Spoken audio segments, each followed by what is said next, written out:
Hello and welcome to another brand new edition of India's World. I'm Tina Jha. India on Thursday formally handed over a petrol vessel to Seychelles, with Prime Minister Narendra Modi saying the island nation is central to India's vision of security and growth for all in the region.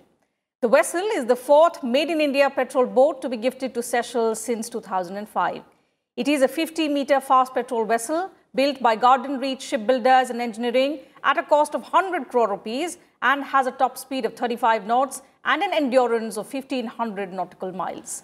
This vessel will be used for multi-purpose operations like patrolling, anti-smuggling and anti-poaching operations, as well as search and rescue. In addition to the petrol vessel, Prime Minister Modi also jointly inaugurated with the President of Seychelles a solar power plant, a court building and 10 community development projects. These projects were part of India's development assistance to the strategically located island nation. Prime Minister Modi said at the event that India is committed to strengthening the maritime security of Seychelles and will help develop the country's security capabilities as well as meet its infrastructural and development needs. India has so far taken up 29 small people-oriented development projects in the island country. On this edition of India's World, we will analyze the significance of Seychelles to India's vision of SAGAR that characterizes India's policy towards the Indian Ocean region. Joining me on the program are two special guests. Let me first introduce them to you. I have with me on the show former Ambassador Jitendra Nath Mishra and Mr. Pramit Pal Chaudhary, Foreign Affairs Editor, Hindustan Times. Thank you, gentlemen, for joining me on the show today. Ambassador, let me begin the program today with you by first understanding the significance of Seychelles in India's foreign policy. Thank you very much, Tina ji, for inviting me for your show. Seychelles is very, very significant, particularly in the maritime domain. I just go back to history. Admiral Mahan had said that he who controls the Indian Ocean controls Asia. If you look at that fantastic book by Robert Kaplan called Monsoon, it talks about the historic importance of the Indian Ocean in world history. In fact, for most of world history, when China and India between them had 50% of the world's GDP, the Indian Ocean was the pivotal ocean in the entire world. That's why the Arabs and the Portuguese were in contest over the sea lanes around the Indian Ocean till the Portuguese found the alternate route. All that fight was about the control of the sea lanes of communication. Where does Seychelles sit? Let's look at political geography. It sits very close to the Mozambique Channel, Assumption Island, for example. So its geographic location is very important for shipping coming from the Cape of Good Hope down south towards the Gulf. Now look at some of the statistics of the Indian Ocean. 64% of oil trade and 50% of carrier traffic goes through the Indian Ocean, and 40% of the world's offshore petroleum is in the Indian Ocean. So therefore, Seychelles is very, very important in the maritime domain, and that is why India attaches a very special significance to this relationship, because geography cannot be changed. Politics can, interest can, but geography is immutable. Of course. Mr. Chaudhary, so from the strategic point of view, Seychelles is very, very important for India's maritime policy. But if we talk about our relationship with Seychelles, how has it evolved since 1976 when the diplomatic ties were established? And particularly if we look at the recent few years, how has our relationship expanded?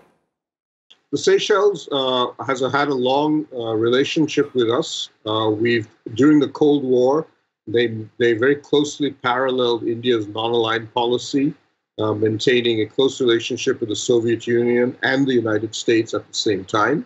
It is ruled by a socialist party for much of its early history. And on top of that, there's a fairly large Indian diaspora. About 10% of the Seychellois are of Indian origin, and a further 10,000 people, this is a country of 100,000 people, are Indian citizens who work there mainly in the tourism industry. So we have a very strong relationship with them.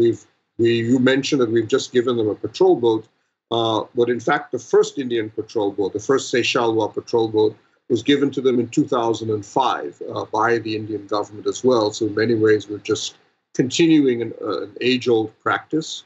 We've built their coastal radar system a few years ago. And when Prime Minister Modi made his first Indian Ocean tour, if I remember correctly, in 2015, yes, the first country he went to was Seychelles. So, and of course, it's one of our largest recipients. We are one of the largest providers of aid to Seychelles. You mentioned a number of the projects that we've built there. We continue to have other projects. We built a 1 megawatt solar power project. We help and represent them in international fora on things like climate change because they're very nervous about the rising seawater level. But I think the biggest concern that we've had, should we say, the biggest hiccup we've had recently was in roughly 2016, 2017, India negotiated the joint building and joint usage for both the Seychelles Navy and the Indian Navy of a wharf and a jetty on Assumption Island, which the ambassador mentioned, which is the southernmost of the Seychelles Islands. Yes. And that was opposed strongly within Seychelles, in Seychelles political system, partly because they believed it was breaking their non-aligned tradition. There was some evidence that the Chinese also helped fund some of that opposition. So we had to pull back from that agreement in 2018.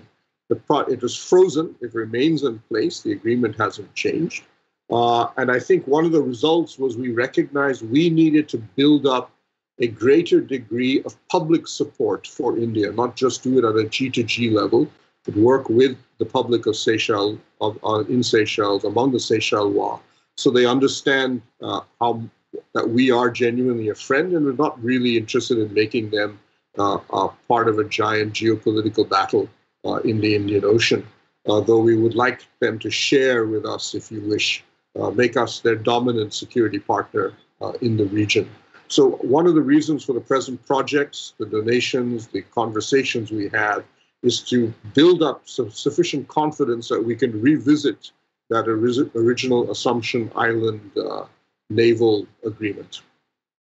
Absolutely. So how much of an irritant could that be in the relationship, and how the project can be taken forward is something that I'll come back to. But Ambassador, let me first understand from you, which are the areas in which India and Seychelles share a robust partnership? There have been 29 small people-oriented development projects that India has undertaken in the country. But apart from that, largely the key areas in which we are expanding our partnership to a whole new level.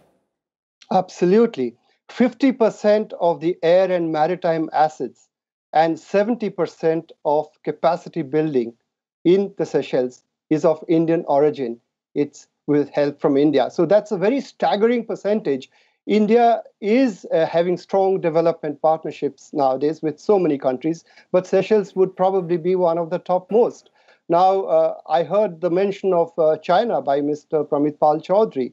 Well, we built the Magistrates Court, which is next to the Supreme Court building that was built by the Chinese. So the Chinese and the Indians, in terms of the symbolism and the presence and the level of help they have given, are astride. They are side by side. So there is a quiet competition definitely going on. So it's very, very important in the geopolitical context. But it's not just geopolitics. We should not overemphasize that at the cost of everything else. The diaspora, as Mr. Pramit Pal Chaudhary mentioned, it's very important.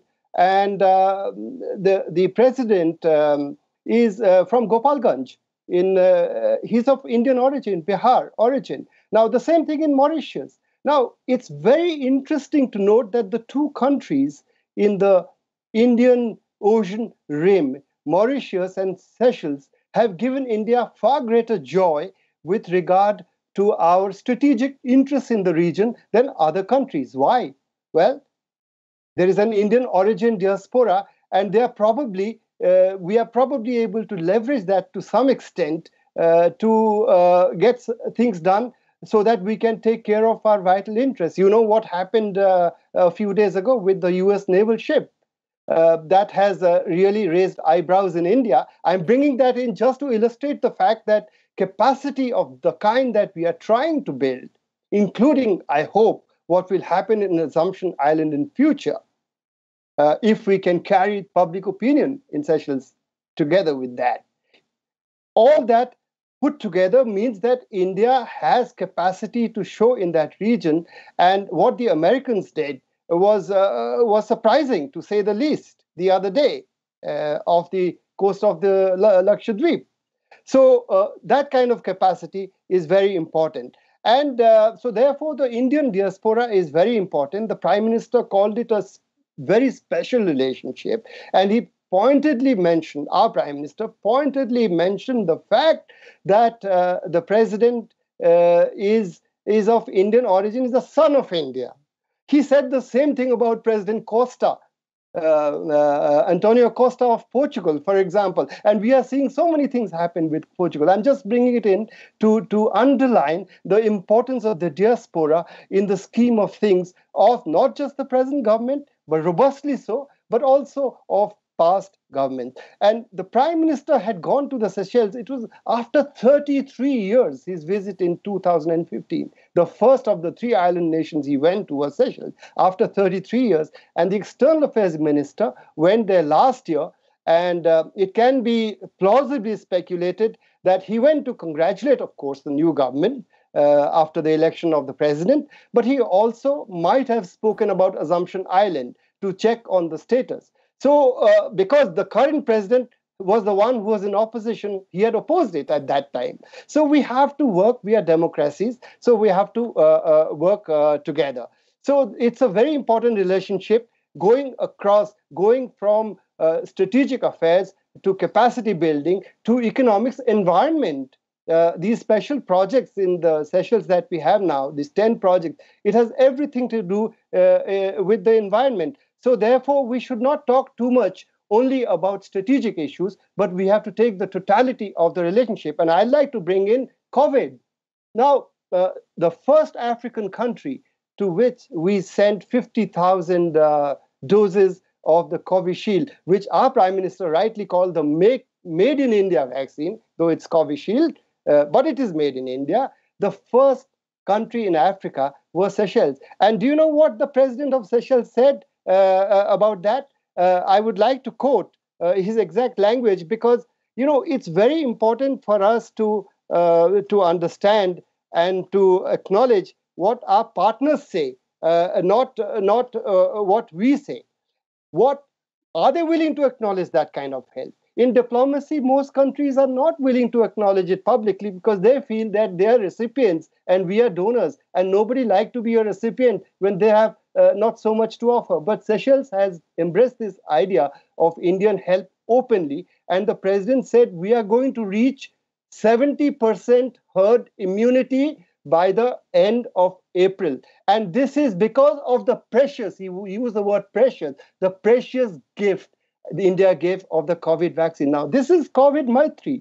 We have given it to 70 countries. And this needs to be properly acknowledged and much better acknowledged by the international community. And I'm very happy to note that the president of Seychelles, no less than the president himself, has robustly and warmly acknowledged that, going beyond geopolitics. Okay, Mr. Chaudhary, so despite hurdles in the ambitious Assumption Island project that, of course, was very crucial for India, New Delhi has continued to step up development assistance for Seychelles. Even during the COVID pandemic, the Made in India vaccines have been made available to them.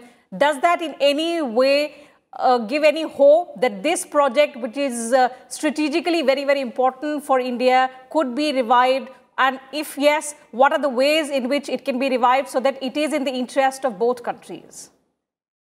Well, as I mentioned, the agreement has not been scrapped. It was just frozen by the Seychelles Parliament. And we have been trying to see what we can do to make it more politically acceptable. As you've mentioned, we've been wooing the Seychellois with vaccines, with aid projects, and so on. This will take time, partly because there is a nervousness among a lot of these smaller countries that they don't want to get caught in a larger battle between two larger countries. I mean, we may not think of ourselves as a superpower per se, but by Seychellois standards, we are. And so a lot of these smaller island nations in the Indian Ocean, the Maldives, Mauritius, Seychelles, are always a little wary about getting too close to India or to any other country as far as military issues are concerned. So we have to continue to move that progress. We've already made some adjustments to the agreement. We've now said that it will actually be used by the Seychelles Navy, and the Indian Navy will just have the right to use it on occasion. We will rotate boats and so on out of it. We've also said that it is no longer just an Indian project. It will be a joint project, both sides. In fact, the Seychelles will build it. We will only provide lines of credit to help construct it, and so on and so forth, to make it more acceptable politically and strategically to the Seychelles government and to the local population. So I think these are things that we're working towards, but it can often take a few years, if not longer, for such actions to eventually produce the type of results that we want. I think the fact that we're also working closely with the French in the Indian Ocean is helpful. Seychelles was a former French colony. It's a francophone nation. They are French speakers and have always continued and continue to have a very close relationship with France. We just saw the Quad navies hold a naval exercise with France, which is not a Quad member, in consortium. We worked very closely with the French on a common Indo-Pacific policy. We are working with the French across Francophone Africa, which Seychelles is part of. So that has also helped boost the sense that India is a natural partner because it fits in with their own relationship, their closest the Western relationship that they have, which is France, and is also a country that obviously is culturally very close to them. So all of these things slowly, we hope, will come together, but we should be patient. This is not something that, these things do not take place overnight. In fact, I think in retrospect, we were perhaps a little too hasty in the first original plan in 2017. We probably should have said it's a civilian port, not put it out as a military one. And I think there was a little too much boasting on the Indian side, especially definitely in the media and the think tank circles in 2017, before the deal was actually finalized and cleared by the Seychelles Parliament. This caused a lot of alarm in Seychelles, and so eventually the Parliament moved to stop it. So I think these are lessons for us, not fatal in terms of our relationship with the Seychelles, but things that we need to keep in mind as we move not only with the Seychelles, but with other smaller but strategically important countries. I think it's with this vision that India has been maintaining how central Seychelles is towards the SAGAR initiative. Ambassador, towards the Indian outreach in the Indian Ocean region, we've spoken about China, but how big a threat is China and the complexity that the Chinese factor adds to this region? Oh, absolutely. China is a present challenge to India. The same thing that the Americans did the other day, the Chinese tried to do off the coast of the Andaman and Nicobar Islands several years ago. And I think it was a survey ship, if I'm not mistaken, a Chinese survey ship intruded into our exclusive economic zone very close to the islands and had to be chased away. Even the Chinese acknowledged that perhaps there should have been some conversation with India before that ship came there. What was the intent?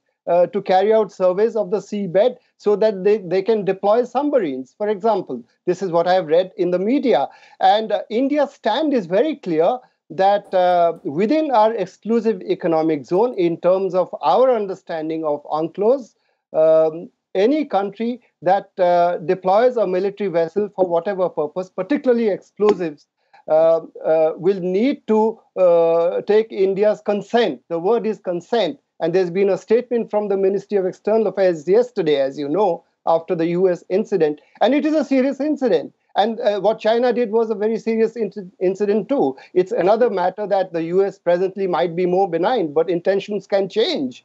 So therefore, the Indian Ocean, China is a huge challenge, and they are deploying submarines in so-called humanitarian operations off the coast of Africa.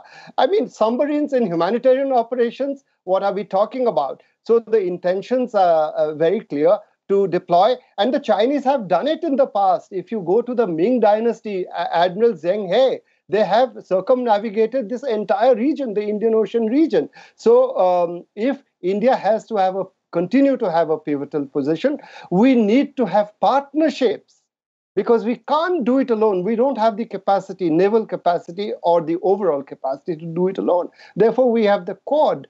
We can even do it with the Soviets. We would like them to invite them. We have invited them to join the Indo-Pacific. We want it to be exclusive, even potentially in future China. Why not? If some genuinely cooperative mechanism can be built. But presently, China is very much of a threat. In that context, I will agree that we need to have strategic patience. Patience in diplomacy is very, very important, because the Seychelles government is not ready for deploying Indian assets on Assumption Island at this time.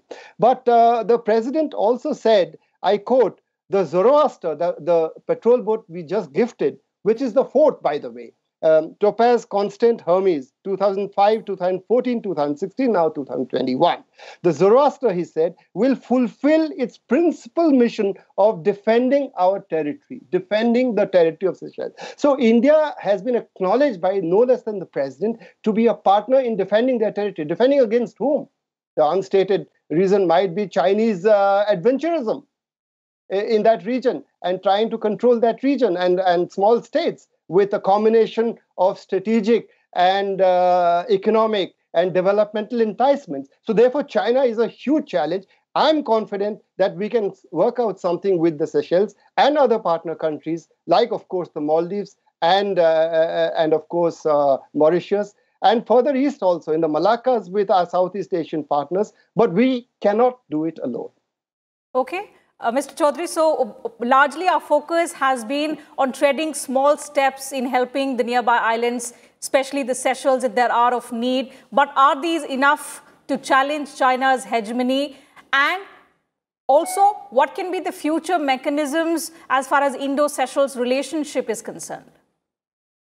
So I think that the relationship we sit down, we see as the model for these type of countries is Mauritius.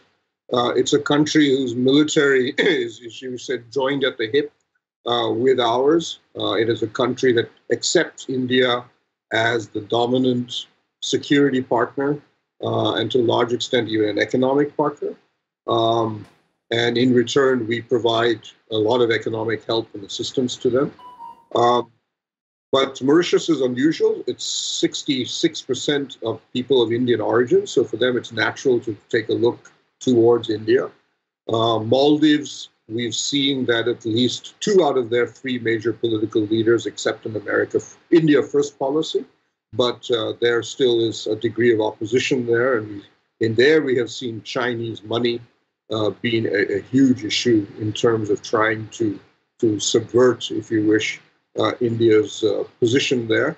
So this is going to be a running battle. The Seychelles is more or less similar to the closest to the Mauritians in many ways, given their long history with us, and the fact that they still don't have much of a Chinese presence. So it's very important for us to succeed with them. But the thing that we've realized, of course, over the past, I think, 10 years in particular, is that we have actually underinvested in our relationships in the Indian Ocean.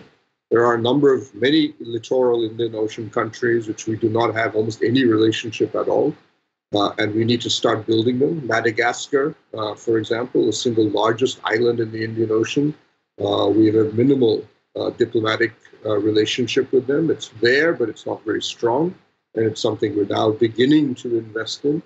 We've now built an enormous relationship with Mozambique, but we don't necessarily have a particularly strong one, surprisingly, with Tanzania, where Chinese influence is much, much greater than ours. And then Southeast Asia, there's another bunch of countries and so on and so forth. So this is a game that we now are starting to play in, and we have to play it in a much more holistic manner, right? Before we used to have aid projects, we would have a diplomatic relationship, we'd have a little trade and tourism, and we would have a military relationship with some of them. But a lot of these are all siloed. They didn't have anything to do with each other. So, for example, until the Indo-Africa Summit, the biggest one in 2015, we had almost no military relationship with most of the African countries. We signed 13 of them in one summit. A lot of countries, we didn't even have embassies. We had barely a half of Africa. There was no Indian embassy. Even though their president was visiting India, we had a situation where we didn't even have an embassy in that country. We've rectified a lot of that. But we have to recognize that China's influence, it's still much smaller than ours in the Indian Ocean, but the Belt Road Initiative, permanent Chinese naval presence in the Indian Ocean, at least 2 bases, Gwadar and Djibouti, are already in existence, and they're looking for an even larger one because they need one for their carriers. Yes, so of course the big challenge going forward is to challenge China's hegemony. The past few years, if we look at, have been specifically quite engaging for India-Seychelles bilateral relationship. But as our panelists pointed out, there is of course a lot of scope for further expanding this partnership. So with that, I'll have to call it a wrap of this edition of India's World. Thank you once again to both my guests for joining us on the program and sharing your perspective with us and our viewers. Pleasure having you on the show. So that's it from us on the show today. Thank you for your time.